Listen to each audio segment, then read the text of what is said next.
Hey there, it's Lara here with Witchy Wednesday for the week of July 11th to 17th, 2018. Wow, it's a big week. I'm back home this week. Last week I was at the lake and I may be there next week again. We're taking off soon for another extended stay there. So you might see more of that scenery.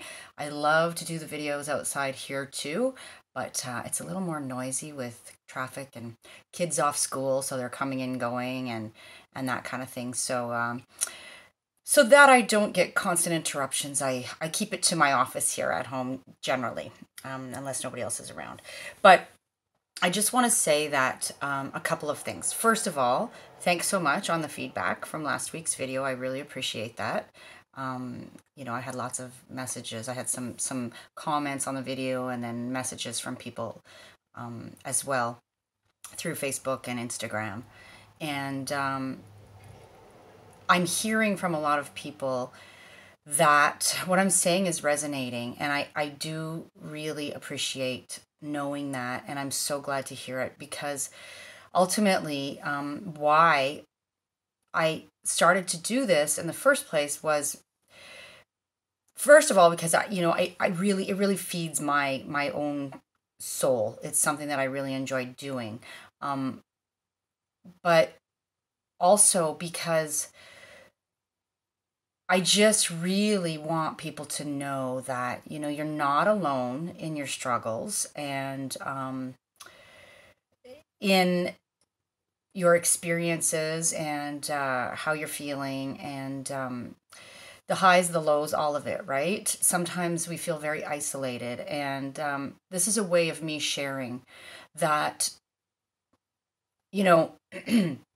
when you are feeling a certain way, guaranteed, other people are as well. And, astrology is all about the cycles of things, right? And so even though these videos cover a small portion of time each week, it's all part of the bigger picture, part of the grander cycle, part of really, an intelligent universe playing out, right? And so it's really important to know that ultimately, even though it can seem on a surface level that we are very divided and very different, ultimately we're all in this together.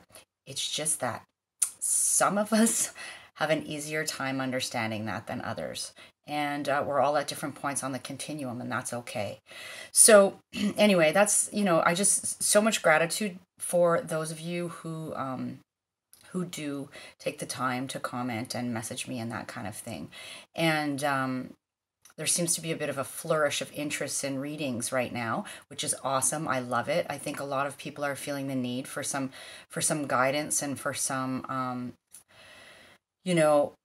validation, for some insight, self-awareness, that kind of thing. And an astrology reading can be really helpful in that area. So if you're interested in having your own birth chart read, then please do get in touch. There's a link below to the services page of my site, or you can reach out to me via email or Facebook or Instagram, what have you.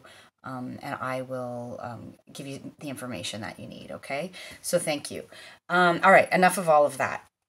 Just want to start by saying that the huge news this week is the partial solar eclipse that's happening in Cancer, 20 degrees Cancer. So there are a lot of conversations happening between the planets in relation to that eclipse. And I'm going to talk about those as I go through the video. So, but just to give you sort of an overview, right? So the eclipse in Cancer is happening at 20 degrees. And this is a new moon solar eclipse, right? So like any new moon, it's where the moon passes between the Earth and the sun. But in the case of an eclipse, the moon partially, in this case, sometimes fully, if it's a full eclipse, covers the light of the sun, right? So it's almost like the light goes off and comes back on, kind of thing. And, we see things with a fresh set of eyes, or we see things that we didn't see before. We get this new perspective almost.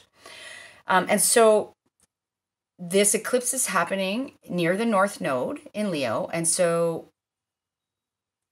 North Node represents in evolutionary astrology and transformational astrology, which, is the astrology that I really resonate with and use in my practice.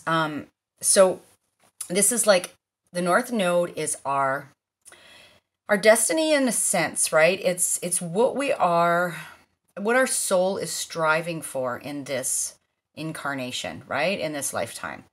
And so it sort of represents the future in a way. Whereas the South Node represents more of the past. And so to me, with this eclipse happening near the North Node, this is more about what we're moving towards, what we're striving for, our destiny, right?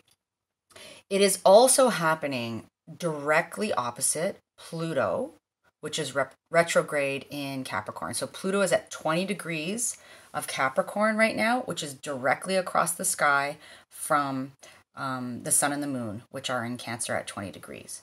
So the eclipse is happening on Thursday, so tomorrow, Eastern Standard Time in the evening. It's around 10 to 11 p.m., around there. And along with what I just mentioned, those conversations, this is also happening in a trine, a grand water trine, right? We've been having a grand water trine play out for the last while now, with Jupiter, which has just gone direct. I talked about that in last week's Switchy Wednesday video. And if you want to know about how Jupiter direct will impact your sign, then you can watch last week's video. But Jupiter's moved direct in Scorpio, right? And then we have Neptune in Pisces, and then we have the sun and the moon in Cancer. So this forms a triangle, a grand water trine, which is a very healing and flowing energy. The eclipse is also loosely trine Chiron, which is at the early degrees of Aries. And, I speak about Chiron a lot. I've done 2 separate videos on Chiron, which you can go back and watch. They've gotten really good response on YouTube, which I appreciate. But this is, again, more healing energy brought into the mix here, right? So there is really good opportunity here to heal some very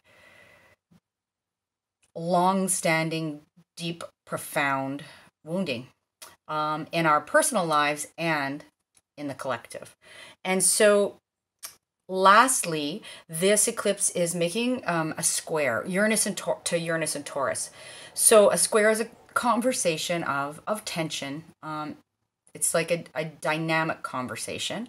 And this might bring up some tension, sudden insights, even kind of unexpected events. Uranus is very about the unexpected and the insights and the sudden flashes and that kind of thing. Regarding our self-worth, right? Taurus, our resources and our values, which are all Taurian qualities. So that's a possibility. So I'm just kind of riffing on everything here, and hopefully we'll get the whole message out to you. I always have my notes here, which I'm peeking at so that I make sure that I'm covering everything. But if something sort of comes to me in the moment, then I'm definitely going to speak to that. So this is the beginning of eclipse season, right? Eclipse seasons happen twice a year, but what's different about this is that normally there are 2 eclipses that happen, and this time there are going to be 3. And eclipses happen in pairs of signs. And so we had gone through eclipses in Pisces, Virgo, and, we're in the midst of eclipses in Leo and Aquarius, but then, it's going to move on. So right now we're having this eclipse in Cancer, which is the beginning of the next eclipse cycle in pairs, right? And then we're going to have lunar eclipse on the 27th of July, and that's happening in Aquarius. And to finish off the Leo Aquarius pairing of eclipses, cycle of eclipses, we're going to have a solar eclipse again on Leo, in Leo on August 11th. So I'll speak more to those as those dates approach. But right now in this video, I'm focusing, largely on the partial solar eclipse that's happening in Cancer. So I haven't mentioned the moon placements yet to you, and so I'm going to do that right now. And I want to start by saying that currently, today, we are in what's called the dark moon phase, right? So this is just before the moon becomes new, right? And this eclipse is going to be a truck driving by. I should have closed the window. It's a little hot, so I left it open. Anyway, it's a dark moon. So right before a new moon happens, the moon is dark, right? We can't see it in the sky. And so we can feel a bit low energy at that time. It's really a time to take our cues from the moon and to really go inward. It's a good time for self-reflection. It's not a good time to be starting anything new, really. You may feel like you need a little extra rest. I've been sleeping in the last couple of days anyway, over here. I wrote a post about that on Facebook earlier today. But that's what wants to happen right now. That's, what nature is telling us is appropriate. And so we have the moon in Cancer, dark. It will be the new moon tomorrow. And then on Friday, the moon will move into Leo, into Virgo on Sunday, and then into Libra on Tuesday. So, along with the grand water trine that I spoke about and that I have spoken about in the last few videos, and that opportunity and ease in really going with the flow, in connecting to our emotions, right? The water signs are all about emotions, and healing. We also happen to have a grand trine in Earth happening as well. And so we've got Venus in Virgo and Uranus in Taurus and Saturn in Capricorn. So those are our three Earth signs, and those planets in those signs are also making a triangle. And so we have a grand trine in Earth and a grand trine in water, sometimes known as a Star of David in the sky. And so this is pretty unique and pretty powerful stuff. What do water and earth together make? They make mud, right? They make clay. They make a really stable material that we can build something long-lasting and natural from. And before I move any further, I want to show you the chart and point out all these things that I've been talking about. And before my little light runs out, it only lasts about 15 minutes. So, okay, here's the chart for the eclipse in Cancer. And I will point out to you here where we have the sun and the moon in the sign of Cancer at 20 degrees. And they are, see that they're right beside each other, conjunct, we call that, having this close conversation, right? Which is a conversation between the masculine energy, the sun, and the feminine energy, the moon, right? They are coming together to ultimately create and birth something new. And then we've got those opposite directly, Pluto in the sign of Capricorn, again at 20 degrees, right? So I'll address that a little bit further in the video. There's the north node that I talked about, right close to Mars. So that's, or the south, that's the south node, I'm sorry, right close to Mars. And there is the north node down here in Leo, right, which is happening right close to the eclipse. Then we've got this grand trine in water. You can see this triangle, Jupiter and Scorpio, right? There's the sun and the moon in Cancer. And then over here we have Neptune and Pisces. So that's the one triangle. And then we've got the other triangle where we've got Uranus and Taurus. We've got Venus and Virgo, right? And we've got up there Saturn and Capricorn. So that's the other triangle. You can see those two triangles forming a star if you look really closely. Okay, so that's the chart for this eclipse. And so I started to say to you, what do water and earth make when you put them together? They make mud, right? Or clay, which is a stable structure. People build very strong, sturdy houses out of mud or clay, right? That last a long time and are resilient, and keep you warm in the cooler days and cool in the warmer days. So this is really a time where we can build something very long lasting, right? And sustainable.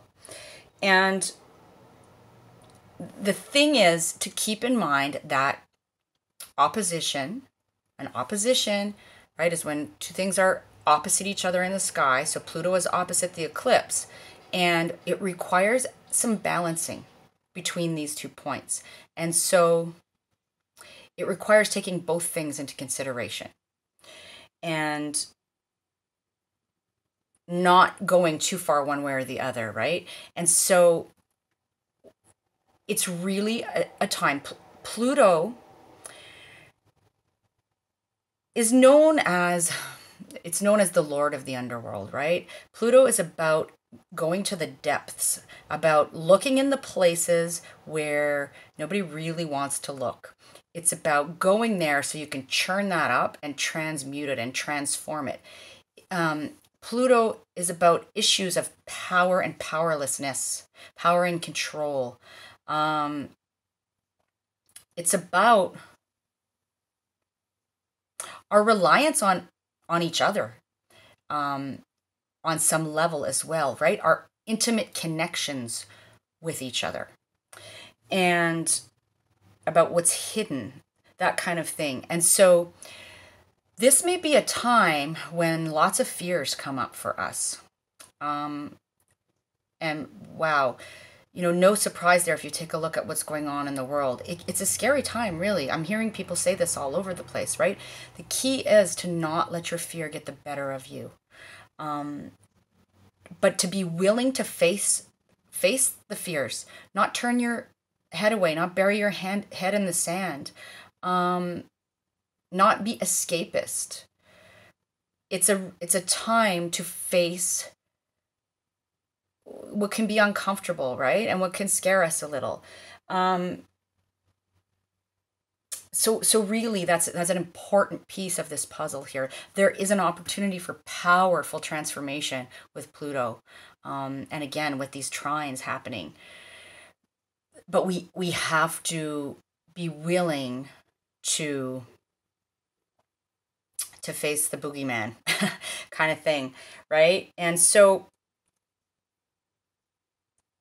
it's also important with these trines to keep in mind that trines are like easy flowing conversations between planets. And so this gives us a clue that it's not the time for pushing or forcing things. It's a time of noticing what wants to happen and going with that, right?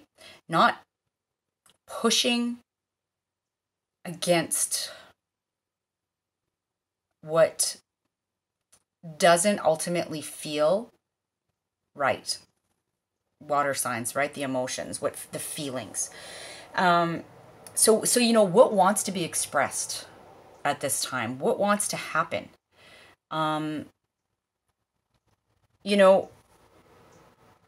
And if you have a hard time with that, with going with the flow, it might be a little bit more difficult for you right now, this eclipse and these transits. But try to realize that there is ultimately a grander plan at work here, right? Always. And it's hard for us to trust that. I know. It's hard for us to just sort of realize that ultimately it will all be okay. Now, does that mean we sit back and let bad things happen? Absolutely not, right? Um, we want to realize where we're being called to take back our power now. Where have we given our power away? Where are we seeing ourselves as powerless when really that's not what's ultimately true? So it's a good time for considering that, right?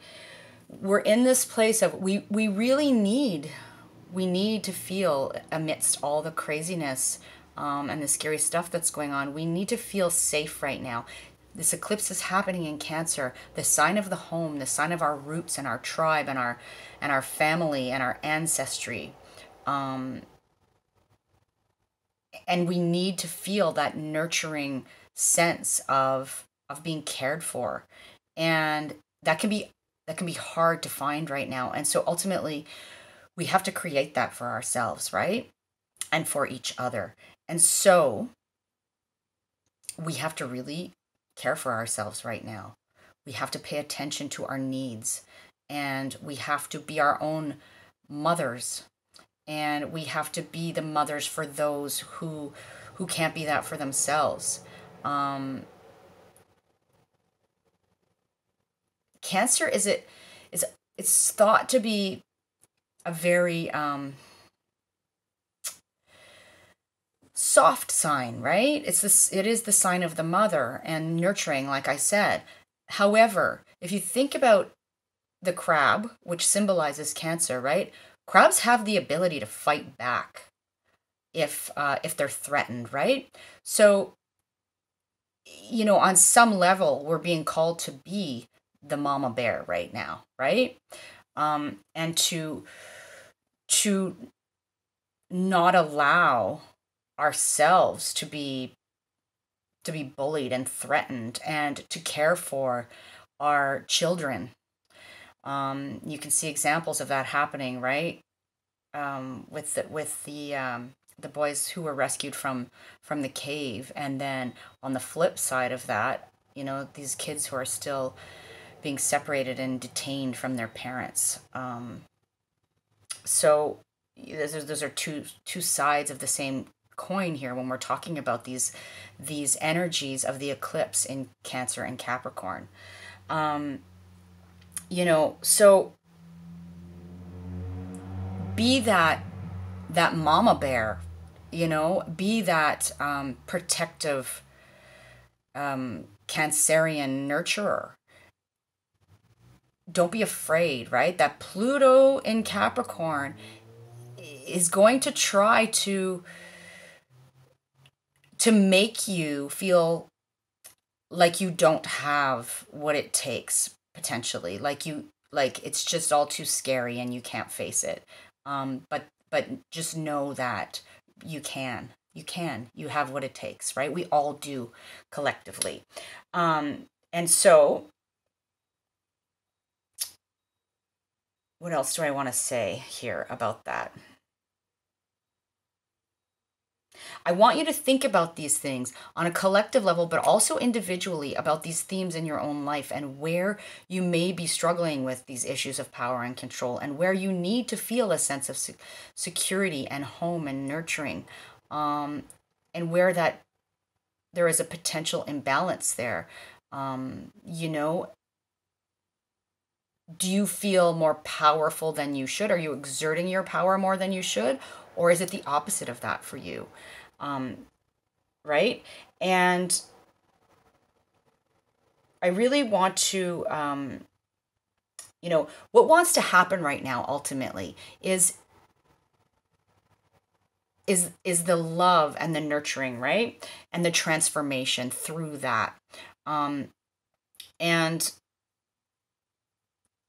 that's our medicine right now. Those grand trines in water and earth. And the powers that be we're in this cycle of this last ditch attempt to hang on to those reins, right? And so those in power are just exerting more power and force, and trying to exert their will, and beat their chests and show, everybody that they're in control and they're powerful, and that, the rest of us are weak and we don't have the capacity to fight back. And here's the thing: A, that's not true. And B, this is behavior that comes from a place of fear. Ultimately, we have to remember that kind of behavior is fear-based behavior. So that's how people who are ego driven, right? Who are insecure, who are ultimately afraid, that's how they behave. And it's also how people who refuse to deal with their emotional baggage, Pluto, behave, right? And so again, the medicine is found in those grand trines, right? It really is. And those qualities of water and earth, and of the nurturing and the love, and the stability. That's another thing I really wanted to say, right? It's really a time for self-care, because we need to keep our emotions in check right now. We need to keep them, we need to listen to them. I don't mean we need to stifle our emotions. That's the opposite of what I mean. We need to recognize our emotions. We need to acknowledge them. But we need to also let them move through us, but not control us. It's a time to make sure that we are keeping our emotions on an even keel. And in order to do that, we need to care for ourselves. We need to care for our bodies, right? Earth, right? The body is connected to the earth element, and the emotions are connected to the water element. And so really paying attention to those two things, right? And caring for them. So before I go into how this is going to impact each of the signs, I just want to read another short piece, which is in keeping with what I've been talking about here. And again, it's from this book. I'm not quite finished it. Anam Cara, A Book of Celtic Wisdom by John O'Donoghue. And quite a few of you actually mentioned that, you love this book or you want to read it. And so I came to this piece the other day when I was thinking about this eclipse and the opposition to Pluto and the themes that I've been talking about here, power and powerlessness. And so it's a short piece and I want to read it to you. And I'm going to put my glasses on because the lights are dimming and my eyes are a little tired. So this is a piece on weakness and power. Frequently, people in power are not as strong as they might wish to appear. Many people who desperately hunger for power are weak. They seek power positions to compensate for their own fragility and vulnerability. A weak person in power can never be generous with power because they see questions or alternative possibilities as threatening their own supremacy and dominance. If you're going to be creatively confrontational with such a person, you need to approach that person very gently in a non-direct manner. This is the only way that the word of your truth can reach such a frightened, powerful person. And it goes on from there. But I just thought it was really in keeping, with what I've been talking about here. And a good thing to remind ourselves of and to shine a light on. And so I want to finish off here by what I've been doing for the last several videos at your request, which is addressing on a more individual level where these energies are going to play out for you. And again, this is still very general, right? Because we're talking here about the signs in general. And if you want a more specific reflection or a more specific picture of what's happening for you, then a birth chart reading is the way to do that. Because it speaks to you individually and your individual soul's blueprint. But this gives you some layers of information. And again, I'll remind you that, this is very significant for the rising sign, if you know your rising sign. And again, if you have a birth chart reading with me or with somebody else, they should also tell you what your rising sign is, and then you will know that. But also for your sun sign, which is the sign everybody tends to know, and your moon sign as well. So you can listen to those three things for layers of information. And if you have a birth chart reading, I explain to you more in depth about what the sun, the moon, and the rising sign represent in your life, right? So I'm going to start with Cancer because this is happening in your first house. And the first house, again, is about, it's about our self, right? It is, if you think of the birth chart as a life cycle, the first house is that moment of birth. And it's about the new. It's about the initial impulses, our initial reaction to our surroundings. It's also about our physicality very much. It's about our whole raw selves. And so Cancer, this can have, this eclipse can have a profound impact. And keep in mind all these themes that I've been talking about, for you. And just to put another sort of layer on it, if you know personally, if you know your birth chart, then you will know where Cancer falls, what house Cancer falls for you specifically in your birth chart. And you can look to that. Like, for example, for me personally, I have Cancer in the 11th house of my chart. And so that's, the area where these eclipse energies will really, really be felt most profoundly. So moving on to Gemini. Gemini, this is happening in your second house. And so these energies will be playing out in the arena of your resources and your self-worth and your sense of stability and how you get your needs met is where this will play out for you.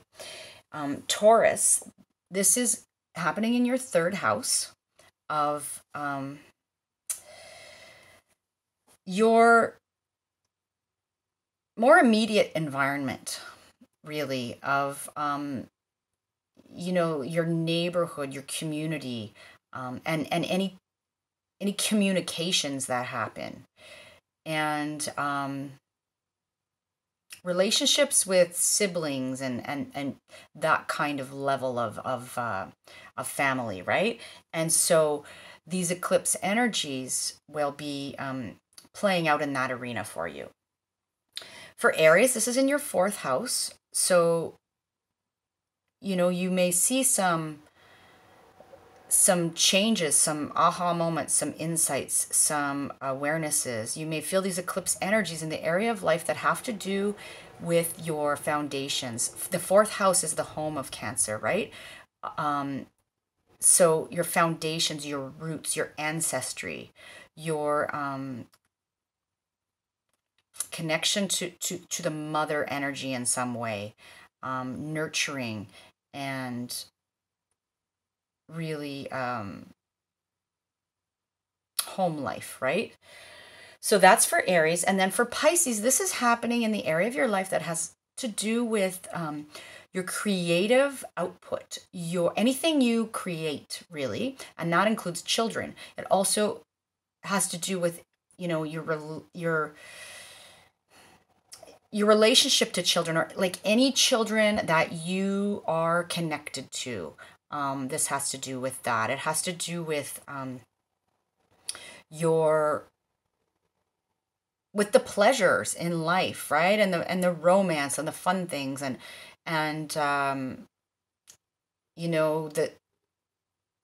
those feelings of loving and being loved kind of thing, right? Fifth house is the home of Leo. So think of those Leo qualities. It's a very heart-centered house. So Pisces, that's happening in your 5th house. And Aquarius, this is happening in your 6th house. So these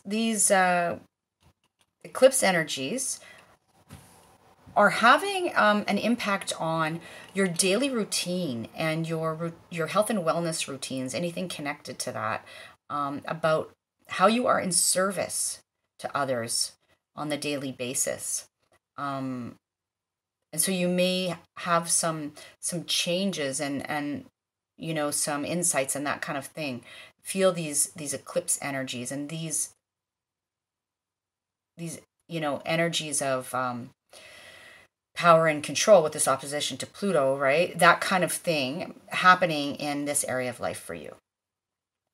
And then we have Capricorn. It's happening in your 7th house of relationships, namely of close one-on-one relationships, whether they be marriages, that kind of a contract, or businesses, that kind of thing, like business partnerships or anybody that you're closely connected to in that way. And also rivalries in a way too, rivalries that you're aware of with people. And so you may be finding that you are having some transformation in this area of life, that things are shifting and changing, and you may have some insights here, or some events happen that shine a light here, and make you see things in a different way.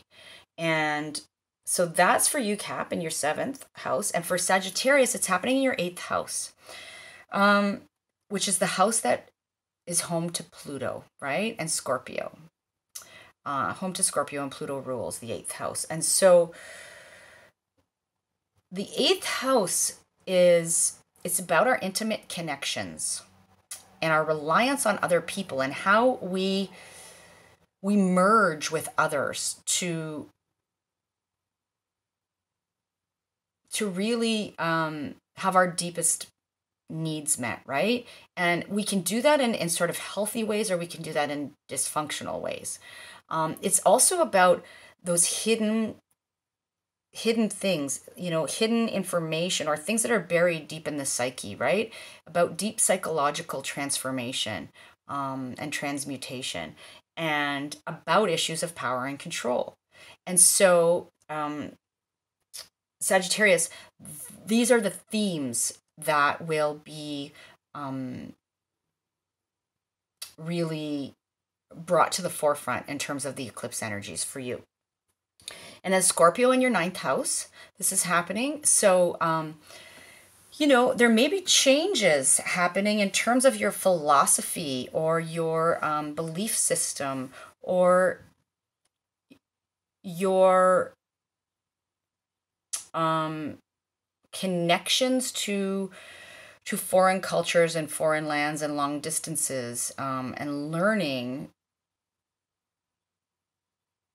things that are beyond, sort of the basics. And so this may be a time of shifts and changes in that area for you. And Libra, this is happening in your 10th house of your career, your highest ambitions, your public persona, your aspirations.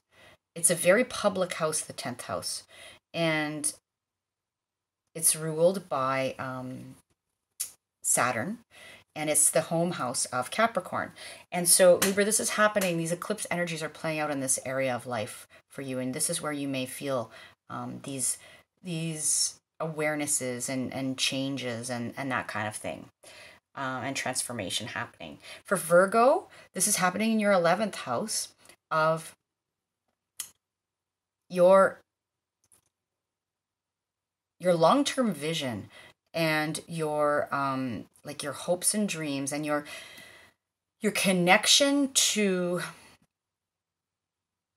the tribe on a grander scale, right? Like when I say Cancer, or the 4th house is your tribe, but it's like your family and your roots, and those your closer circle, whereas the 11th house is a bit more expansive than that. It's like I'll give you a practical example, like maybe online groups, Facebook groups, that kind of thing. It could be that. It could be, but just on a grander scale, organizations, your connection and relation to organizations and you know, those kinds of groups, and also to friendships. Or the 11th house is about friendships as well. And so that arena may have a light sort of shined on it for you right now. Leo, last but not least in this case, this is happening in your 12th house. And so the 12th house is a very spiritual house. It's a house that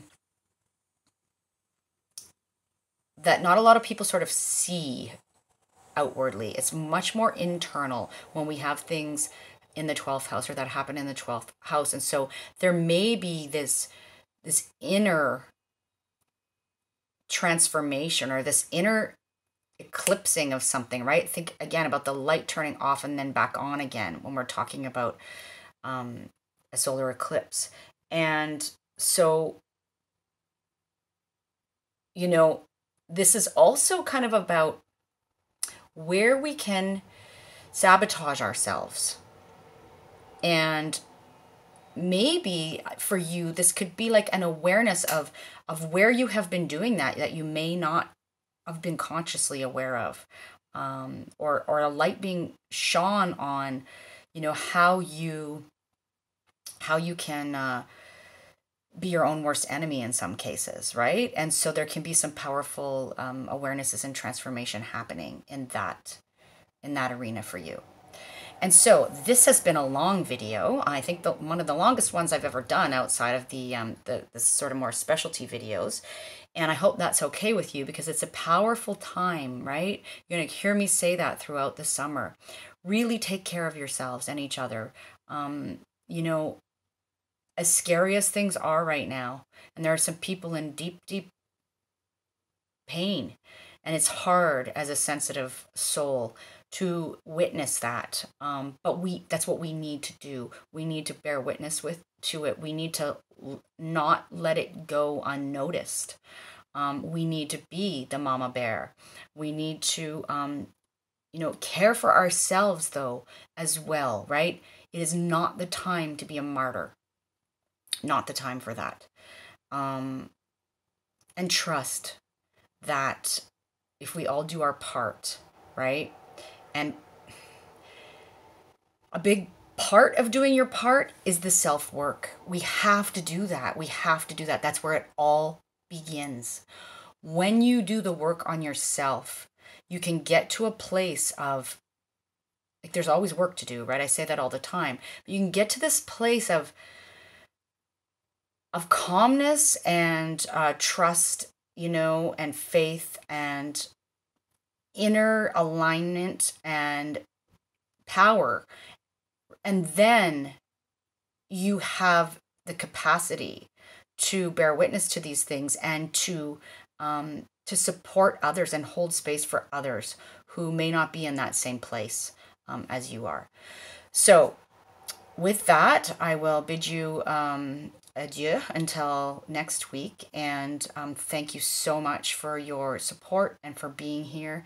And take care of yourself. All right. Bye-bye.